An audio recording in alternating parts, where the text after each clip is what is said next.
बिस्मिल्लाहिर्रहमानिर्रहीम।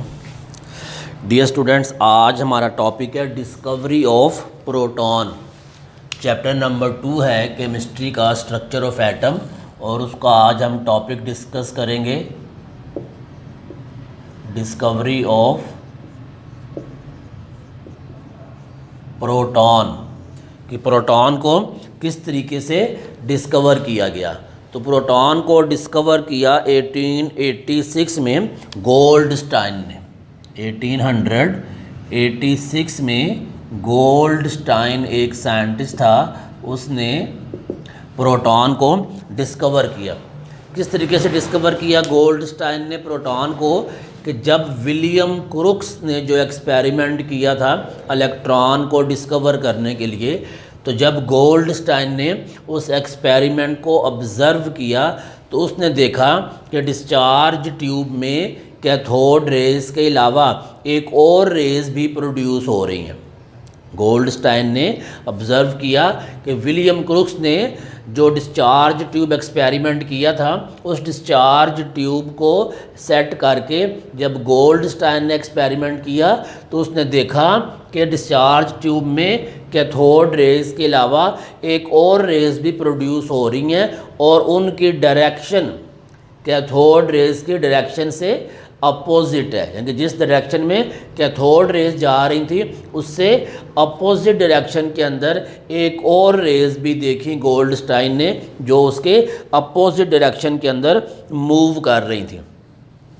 अब जो गोल्डस्टाइन ने अपने एक्सपेरिमेंट के लिए डिस्चार्ज ट्यूब यूज़ की, उसमें उसने थोड़ा सा चेंज किया कि उसने अपने डिस्चार्ज ट्यूब के अंदर जो कैथोड यूज़ किया, वो कैथोड जो था वो परफोरेटेड था। ये यहाँ पर ये कैथोड है और इसके अंदर ये पोर्स जो है वो बनाए हुए हैं। तो पोर्स मीन परफोरेटेड, कि ये जो कैथोड यूज़ किया गोल्डस्टाइन ने अपने एक्सपेरिमेंट में, ये परफोरेटेड था। परफोरेटेड मीन सुराख वाला था। ये क्यों यूज़ किया उसने, कि जब कैथोड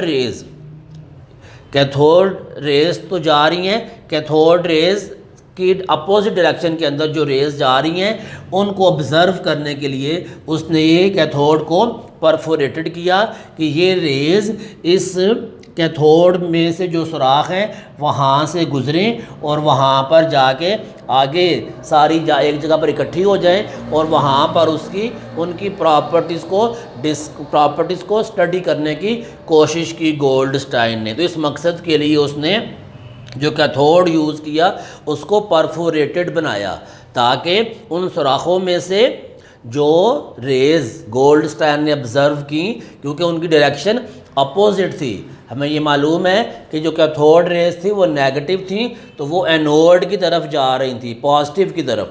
तो यहाँ पर उसने जो रेज देखी उनकी डायरेक्शन अपोजिट थी, यानी कि वो एनोड से कैथोड की तरफ आ रही थी। तो उन रेज़ को आइडेंटिफाई करने के लिए, उनको डिस्टिंग्विश करने के लिए, अलग करने के लिए उसने कैथोड को परफोरेटेड बना दिया, ताकि वो रेज़ जब कैथोड की तरफ आएँ एनोड से तो उन होल्स में से पास होकर आगे चली जाएं, और वहाँ जब सारी रेज़ इकट्ठी हो जाएं तो उनकी प्रॉपर्टीज़ को स्टडी किया जा सके। तो उसने देखा कि ये रेज़ जो हैं इन होल से गुजरकर जब आगे डिस्चार्ज ट्यूब के दीवार के साथ हिट होती हैं तो वहाँ से एक चमक पैदा होती है। तो ये जो उसकी ऑब्जर्वेशंस थी गोल्डस्टाइन की, इन ऑब्जर्वेशंस की बुनियाद के ऊपर गोल्डस्टाइन ने इन रेज़ की प्रॉपर्टीज़ भी बताई, और गोल्डस्टाइन ने इन रेज़ को नाम दिया कैनाल रेज़ का। ये डायग्राम में देखें कि ये है हमारे पास एनोड जिस पर पॉजिटिव चार्ज है, ये हमारे पास कैथोड है जिसके ऊपर नेगेटिव चार्ज है। ये यहाँ पर हमने रेज़ को शो किया हुआ है कि ये नेगेटिव रेज़ हैं, ये जा रही हैं पॉजिटिव की तरफ, एनोड पॉजिटिव है, और ये जो इनकी अपोजिट डायरेक्शन के अंदर ये पॉजिटिव रेज़ हैं, ये जा रही हैं एनोड जो कैथोड रेज़ हैं उनके अपोजिट डायरेक्शन में, यानी कि कैथोड की तरफ जा रही हैं। तो इन रेज़ को नाम दिया गोल्डस्टाइन ने कैनाल रेज़ का। जो प्रॉपर्टीज़ बताई गोल्डस्टाइन ने, फर्स्ट प्रॉपर्टी गोल्डस्टाइन ने बताई कि these rays travel in straight line, ये रेज भी स्ट्रेट लाइन में ट्रैवल करती हैं in the direction opposite to cathode rays, लेकिन कैथोड रेज की जो डायरेक्शन है उसके अपोजिट मूव करती हैं। तो फर्स्ट प्रॉपर्टी जो कैनाल रेज की बताई गोल्डस्टाइन ने वो क्या थी कि these rays travel in straight line in the direction opposite to cathode rays, कि ये रेज स्ट्रेट लाइन में जाती हैं लेकिन कैथोड रेज की जो डायरेक्शन है उसके अपोजिट मूव करती हैं ये। फिर सेकंड प्रॉपर्टी जो कैनाल रेज की बताई वो ये थी कि their deflection in electric and magnetic field proved that these are positively charged, कि अगर इन रेज के रास्ते में, ये रेज आ रही है कैनाल रेज, इनके रास्ते में अगर कोई इलेक्ट्रिक फील्ड या मैग्नेटिक फील्ड रख दी जाए जिसके ऊपर दो पोल, इलेक्ट्रिक फील्ड पे एक पॉजिटिव पॉइंट एक नेगेटिव पॉइंट, मैग्नेटिक फील्ड है उसके ऊपर भी एक पॉजिटिव पोल है और एक नेगेटिव पोल है, तो जब ये रेज के रास्ते में इलेक्ट्रिक फील्ड या मैग्नेटिक फील्ड रख दी गई तो ये रेज जो थी ये नेगेटिव की तरफ डिफ्लेक्ट कर गई, और नेगेटिव की तरफ डिफ्लेक्ट करना ये इंडिकेट कर रहा है कि ये जो रेज हैं कैनाल रेज, इनके ऊपर जो चार्ज है वो पॉजिटिव चार्ज है। जिस तरीके से डिस्कवरी ऑफ इलेक्ट्रॉन में कैथोड रेज की प्रॉपर्टीज़ को डिस्कस करते हुए हमने कहा था कि अगर उन कैथोड रेज के रास्ते में इलेक्ट्रिक फील्ड रख दी जाए तो वो डिफ्लेक्ट हो जाती हैं पॉजिटिव की तरफ, तो हमने कहा था कि वो पॉजिटिव की तरफ डिफ्लेक्ट हो रही हैं, इट मीन कि उनके ऊपर नेगेटिव चार्ज है। लेकिन जो कैनाल रेज हैं इनके रास्ते में जब इलेक्ट्रिक फील्ड या मैग्नेटिक फील्ड रखी जाए तो ये डिफ्लेक्ट हो जाती हैं नेगेटिव पोल की तरफ, इट मीन्स कि इनके ऊपर पॉजिटिव चार्ज है। तो सेकंड प्रॉपर्टी ये बताई गई कि their deflection in electric and magnetic field proved, कि जो इलेक्ट्रिक और मैग्नेटिक फील्ड में उनकी डिफ्लेक्शन हो रही है जिस डायरेक्शन में, उससे ये चीज़ साबित हो रही है that these are positively charged, कि जो कैनाल रेज हैं इनके ऊपर जो चार्ज है वो पॉजिटिव है। फिर थर्ड प्रॉपर्टी ये बताई कि nature of canal raise depend upon the nature of gas present in the discharge tube. ये जो प्रॉपर्टी है ये कैथोड रेज की प्रॉपर्टी से डिफरेंट है। ज़रा डिस्कवरी ऑफ प्रोटॉन के अंदर जो कैथोड रेज की प्रॉपर्टीज़ डिस्कस की थी हमने, वहाँ पर हमने ये कहा था कि जो कैथोड रेज की नेचर है वो इंडिपेंडेंट है, कि जौन सी मर्ज़ी गैस यूज़ की जाए डिस्चार्ज ट्यूब के अंदर और जौन सा मर्ज़ी मटेरियल का कैथोड यूज़ किया जाए।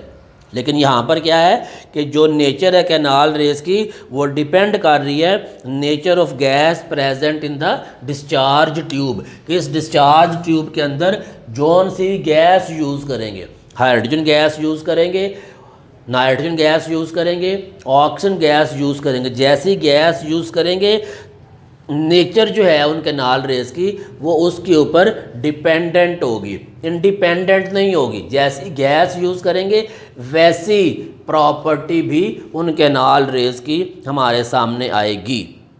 और नेक्स्ट जो फोर्थ प्रॉपर्टी है उसमें ये बताया गया है कि ये जो रेज हैं जिनको हमने कहा कि ये अपोजिट डायरेक्शन में जा रही हैं, यहाँ से नज़र आ रहा है कि ये एनोड से कैथोड की तरफ जा रही हैं, लेकिन ये जो रेज हैं जो कि हमें महसूस होता है कि ये एनोड से निकल रही हैं, ये एक्चुअली एनोड से नहीं निकल रही, बल्कि इस डिस्चार्ज ट्यूब के अंदर जो हमने गैस यूज़ की है वो गैस जो है वो मालिक्यूल से बनी हुई है, और मालिक्यूल जो हैं वो एटम से बनते हैं, और एटम उस एटम के साथ जब ये कैथोड रेज जाके हिट करती हैं, सपोज ये हमारे पास कोई गैस मालिक्यूल है, इसके ऊपर जाके ये कैथोड रेज, हमने कहा था कैथोड रेज क्या है इलेक्ट्रॉन्स, तो ये कैथोड रेज या इलेक्ट्रॉन जब इन गैस के मालिक्यूल्स के साथ हिट करते हैं तो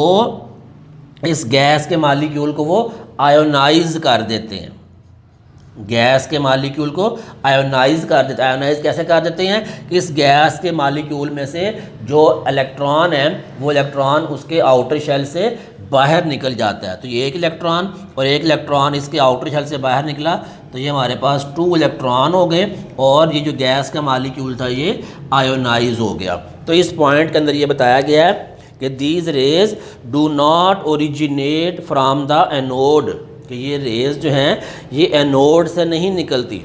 इनफैक्ट हकीकत में दीज रेज आर प्रोड्यूस्ड, ये रेज प्रोड्यूस्ड होती हैं when the cathode rays are electrons collide, जब कैथोड रेज या इलेक्ट्रॉन टकराती हैं with the residual gas molecule. Residual जो इस डिस्चार्ज ट्यूब के अंदर मौजूद है। रेजिडुअल का लफ्ज़ जो है ये रेजिडेंस से निकाला गया। रेजिडेंस जहाँ पे कोई चीज़ रिहाइश इख्तियार करती है, तो इस डिस्चार्ज ट्यूब के अंदर जो गैस के मालिक्यूल जो हैं जो जिन्होंने रिहाइश इख्तियार की हुई है, जिनको हमने इसके अंदर रखा हुआ है, उन्हें हम कहते हैं रेजिडुअल गैस मालिक्यूल। तो इन रेजिडुअल गैस मालिक्यूल के साथ जब कैथोड रेज या इलेक्ट्रॉन का टकराव होता है, कोलिजन्स होता है, तो उसके नतीजे के अंदर ये इलेक्ट्रॉन, ये जो कैनाल रेज हैं ये प्रोड्यूस होती हैं। पहले ये मालिक्यूल था, फिर वो आयनाइज होता है, तो ये जो है ये कैनाल रेज हैं, ये कैनाल रेज इस तरीके से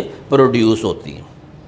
फिर नेक्स्ट प्रॉपर्टी बताया गया कि mass of these particle was found equal to that of proton, कि ये जो पार्टिकल्स हैं, ये जो रेज हैं, इनका जो मैस है वो प्रोटॉन के इक्वल होता है या इसके सिंपल मल्टीपल होता है, और प्रोटॉन का जो मैस है वो इलेक्ट्रॉन के मैस के 1840 टाइम्स है।